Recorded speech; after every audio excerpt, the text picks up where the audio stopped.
کہا جا رہا ہے کہ ٹائٹینک کے جہاز کے ملبے تک پہنچنے والی آبدوز کے تباہ ہونے کی پیشن گوئی 1998 میں ہی کر دی گئی تھی۔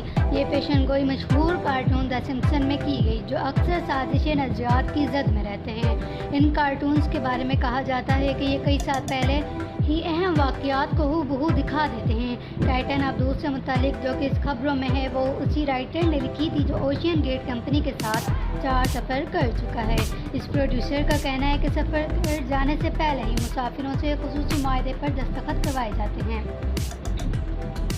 معاہدے کے پہلے سفر پر ہی 3 بار موت کا لفظ لکھا ہوتا ہے۔ دی سمپسن نے اپنے مزاح اور حقیقی زندگی کے واقعات کی پیشن گوئی کرنے کی غیر معمولی صلاحیت سے کروڑوں لوگوں کو اپنے شہر میں جکڑ رکھا ہے۔ صادق امریکی صدر ڈونلڈ ٹرمپ کی چونکا دینے والی صدارت سے لے کر 1911 کی المناک واقعات تک، اس اینیمیٹڈ سیریز کو اکثر جدید دور کا نوسٹراڈامس قرار دیا جاتا ہے۔ اس سیریز میں نہ صرف پیشن گوئیاں کی جاتی ہیں بلکہ درست انداز میں حالات کو بھی دکھایا جاتا ہے۔ اگر ڈونلڈ ٹرمپ کی ہی بات کریں تو اس کے صدر بننے سے پہلے ہی دی سمپسن کارٹون نے اس کی درست پیشن گوئی کر دی تھی۔ یہاں تک کہ ڈونلڈ ٹرمپ جس طریقے سے اپنے حلورداری کی تقریب میں آئے، جس طرح ان کی ڈریسنگ تھی، کون ان کے پیچھے تھا، کس طرح ہاتھ ہلا رہے تھے، سب کچھ دی سمپسن نے ہو دکھایا تھا۔ اب یہ کارٹون ٹائٹن آبدوز کی تباہی کے بعد ایک بار پھر سے خبروں میں آ گئے ہیں۔ اب کی بار اس کی ایک قسط کا چرچا کیا جا رہا ہے۔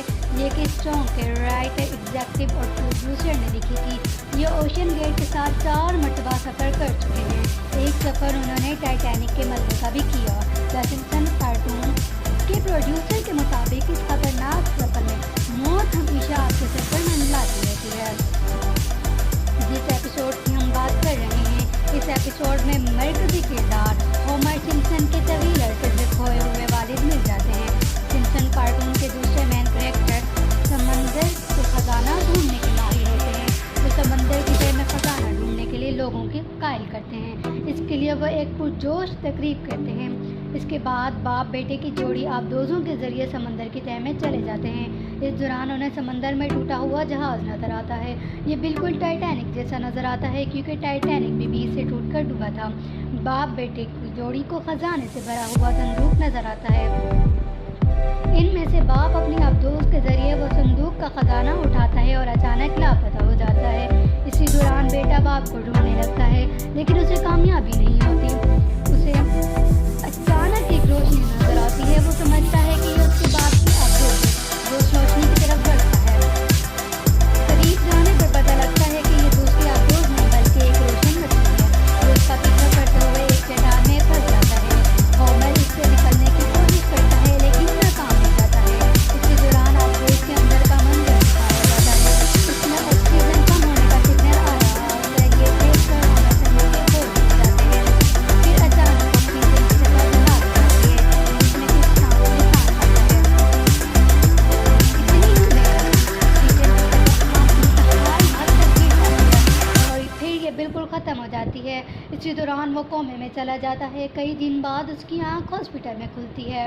نیو یارک پوسٹ کے مطابق یہ ایپیسوڈ 1998 کی ہے، یعنی آج سے ٹھیک 25 سال پہلے کی۔